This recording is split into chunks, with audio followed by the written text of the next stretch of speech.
Howdy!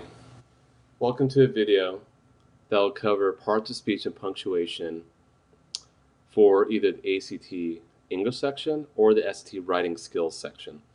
One thing you'll find about both the ACT and SAT is that the English section and Writing Skills sections for the ACT and SAT respectively are virtually identical. They're pretty much carbon copies of each other. So the skills that you'll learn here will be applicable towards both ACT and SAT. And of course, the PSAT is just a slightly condensed version of the SAT. So this will be kind of a universal type of review of grammar and punctuation, context, all that fun stuff. So the first page of this packet is asking to identify parts of speech.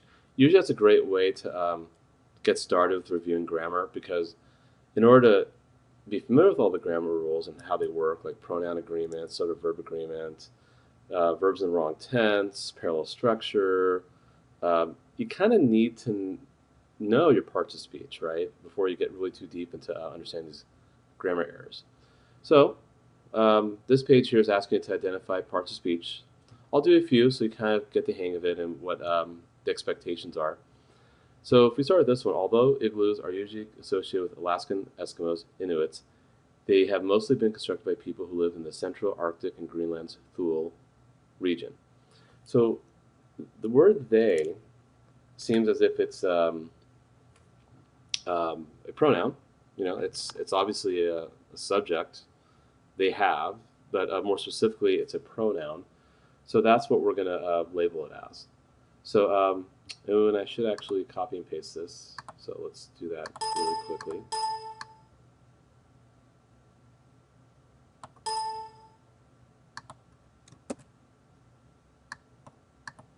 So they, hopefully recognize, is simply a pronoun. I could call it a noun. I wouldn't completely fault you for that, but you know, that's more of a noun, Alaskan Eskimos, but more specifically, they is a pronoun. Other Inuit peoples tended to use snow to insulate their houses. So you're talking about some of the peoples used, or the Inuit peoples did.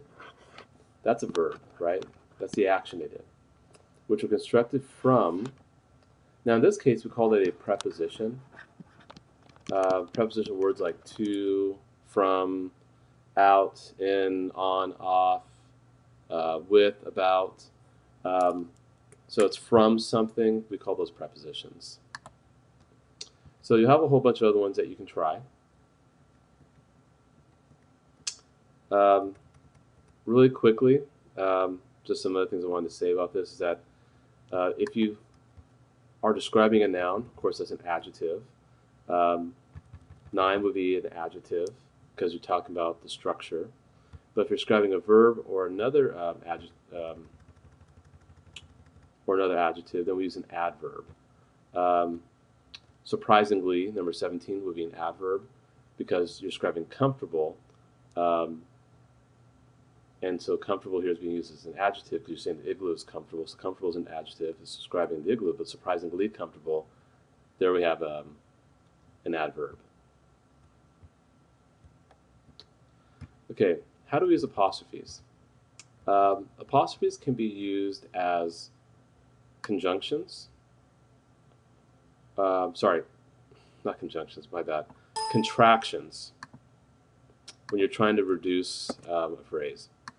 So they can be used in that regard. It can also be used as being possessive. So let's take a look at these first couple ones here. Despite its brilliance and power, so you could say it is. So it could act as a contraction when you're trying to contract it is into its, but that makes no sense. So I wouldn't want to go with that. Personally, I would just say its, because it is IT apostrophe, but we don't want that. Despite its brilliance, you're describing the sun, it's a pronoun, so we just go with its. The British scientist J.D. Bernal believed that human beings would eventually. This is not possessive, So we don't need to put an apostrophe after beings.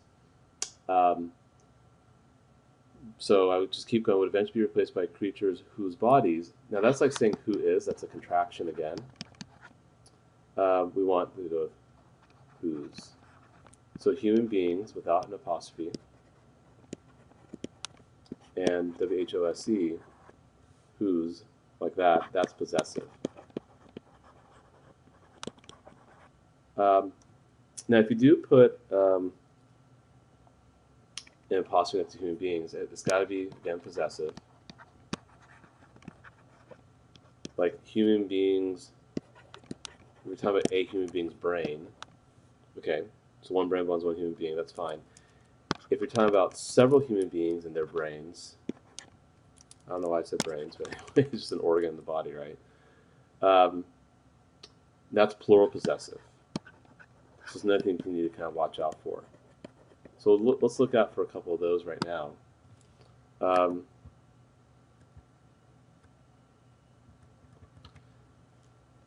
So you see the kind of show that over here for number 5. Faces, movements. So I guess it's movements belong to more than one face. Or I think 6, earn a many scientists' admiration.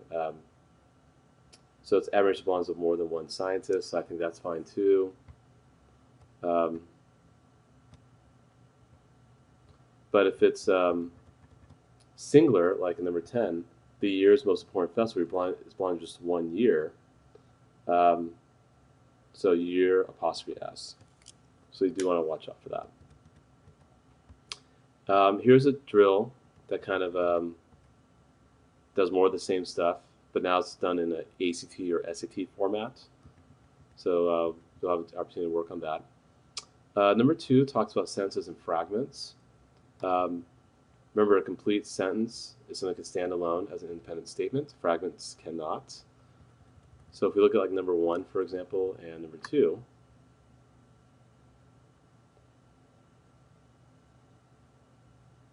and actually we'll do 3 as well.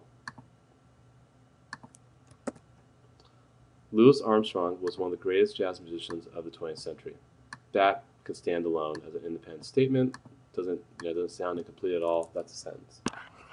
He was one of the greatest jazz musicians of the 20th century. Totally fine. Louis Armstrong, who was one of the greatest jazz musicians of the 20th century, we got a fragment there. That's a problem. So 3 would not sit well with us at all. That would need to be fixed. You could probably drop the word who, and that would be fine. So you have a bunch of drills there. And then knowing how to punctuate these correctly so that you don't have fragments. Like if we look at passage 1 here,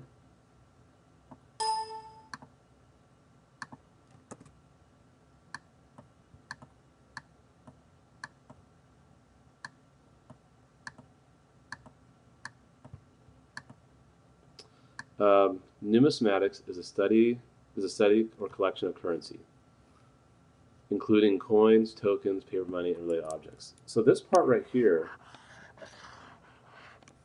is an incomplete sentence or a fragment. So no change is not okay. Here's the other thing too, is that we also call this a dependent clause. So DEP, short for dependent. And earlier, we call this an independent clause. That could sound its own. So you could combine independent clauses with dependent clauses, but you're going to have a comma separating them. So B looks pretty darn good. Numismatics is a study or collection of currency, comma, including coins, tokens, paper money, and related objects. D sounds a little awkward. Numismatics is a study or collection of currency and including. B is a little more fluid, plus it lacks a parallel structure. Parallel structure, something we'll talk about later, but it's when verbs have to be structured the same way. So you could have said numismatics is the study or collection of currency and includes coins. You could do that, I guess, but that's not an option. Now, they do put includes for C, but then they say put the word this. This is going to be a run-on. Massive study collection of currency. This includes. Now you got two independent clauses. You would have to put a semicolon instead to make that sound fine, because a semicolon separates two independent clauses, like a period does when it separates two sentences. But we don't see that, of course, so it's B. And we'll talk about semicolons in a little bit. Numismatics, more commonly known as coin collectors, also studying other types of payment and also studying other types of payments used to resolve debts and purchase goods such as shells, precious metals, and gemstones. Typically, INGs or gerunds, those are words that end in ing, can cause fragments. So this is definitely a fragment that needs to be fixed. So no change is not okay. And sometimes we can get rid of the middle phrase just to see how it sounds. Usually we call this a non-essential clause, meaning it's not essential for the sentence to sound complete, even though it's nice to have. It's kind of like a Tesla is nice to have. You don't need one. You can still be fine in life without a Tesla, but it's nice to have, right? It's a great sports car. But anyway, numismatists also study. See, I wouldn't say also having studied, or also would have studied, sounds awkward. And also study, you wouldn't say numismatist also studying other types of payment used to resolve debts and purchase goods such as shells, precious metals, and gemstones. No. Get rid of the ing, we go study. So that's kind of the case with that portion of this packet here. So it'll be a whole bunch of problems. Now, semicolons is when you want to separate two independent clauses.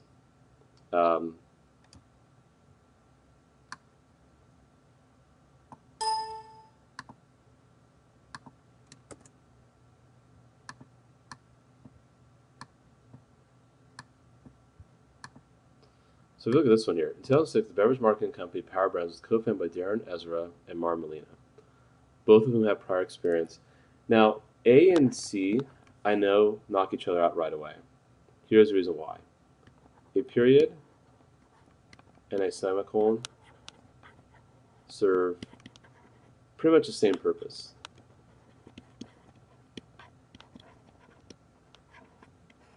That being separating two independent clauses or sentences. So, and it doesn't sound complete anyway. This is totally a dependent clause because it needs to link up with it. So, but B would be a run-on. The way that's structured, fine, you say Molina at the end. Both of them had, now you made an independent clause. If you had a semicolon, that would have been fine, but that's not going to work for us. So don't change whom, just put a comma there. The company expanded rapidly.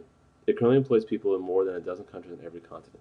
Now, whenever you see the word not in caps, don't ignore that. Surprisingly, a lot of my students will ignore that and will pick something that sounds right, but they get confused because three of them sound right. Of course, three of them are going to sound right. Three of them are acceptable. One's not. And that's what we got to pick. So originally it sounded fine, and F is the same thing as original, replacing the period with a semicolon. Or and currently employs is fine. The company expanded rapidly and currently employs. H is fine too. The company expanded rapidly, currently employing blah, blah, blah. We've kind of fixed the sentence that way before. But J is not okay because that's going to be a run-on. If you had a semicolon, great, it would have been fine. But the company expanded rapidly, it currently employs, yeah, that's a problem. So you'll have a whole bunch of these to try.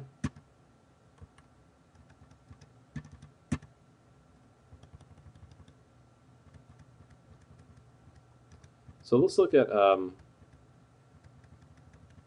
non-essential clauses, and then colons and dashes, and then we'll wrap up this video.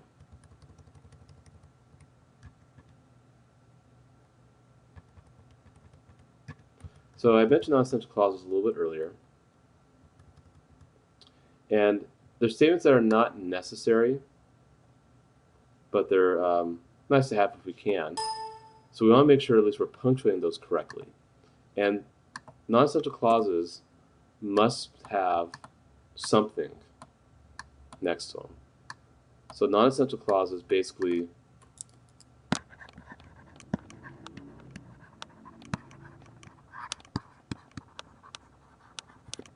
need to have a comma with some statement or a hyphen with some statement and a hyphen at the end. So let's look at this one. A tandem is a form of bicycle designed to be ridden by more than one person. However, the term tandem refers to the seating arrangement front to back, not the number of riders. Okay. So this is actually two independent clauses. So this is not really a non-essential clause happening here. They kind of need their own sentences. So what I'm going to do is go with B with a semicolon, which does more of a pause, like creating like a new sentence. But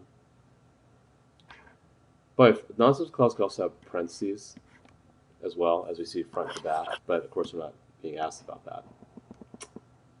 Now here we actually do see a non-essential clause, and we have to do this correctly. L. Frank Baum, then comma, we explain who he is, who's best known for the Wonderful Wizard of Oz. There needs to be a comma there. Actually wrote 13 novels based on the land of Oz. When it was posted in 1900, blah, blah, whatever, we don't care about that. So now we could have got rid of that statement in the middle and say L. Frank Baum actually wrote 13 novels based on the land of Oz. That would still sound like a fine sentence. So the middle part is not essential. We don't need it, but it's nice to have because we, not a lot of people know who L. Frank Baum is. Actually, I didn't even know until now. So, but if you're going to do that, there's a comma before the word who, then you better have a comma after the non-essential clause is over. So definitely after the word actually, so I don't like H. Again, we know F is out. But having too many commas is too choppy, so we go G. And then lastly, colons and dashes. So this is just more of a review on page 19 here. That's more review of everything. It's kind of combined, which is always good to do. Colons and dashes, here we go. So how are these usually used?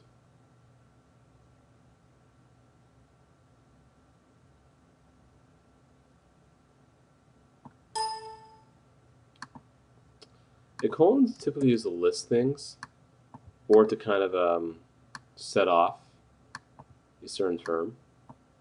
Like when you're trying to explain something, sometimes you'll take a deep pause and do a colon. But because we're listing things here, fish have the wildest names. So colons being used to list. B is not going to be too appropriate, and that's going to be incomplete sentences. Incomplete sentence of C, and D needs something, so we keep it as is. But read down below, its head tapers to a point making it look as if someone, comma, perhaps a mad scientist, had grafted a snake's head several inches of scale body onto a fish. Because I see a hyphen at the end, we're going to need a hyphen right there, or a dash, I guess. This is a non-essential clause, because you could say making it look as if someone had grafted a snake's head, so inches of scaly body onto a fish. But we need to make sure it's done consistently. You could do comma, comma, or dash, dash, or parentheses. But because we're committed to the dash afterwards, it's not underlined, we have to have dash earlier on. And as I said, sometimes a colon could be used not to list things, but to kind of set things off. So like the case of number 2 here, however, the last few decades have seen the emergence of a new style, and then you explain what the new style is. Colorful three-dimensional stone wall murals. G would be the correct answer here, because you're elaborating on what that new style is. And even though after the colon is not a complete sentence, that's okay, because you're kind of just explaining what that is. So sometimes it could be used in that manner as well. And that kind of completes this packet. So we're all set.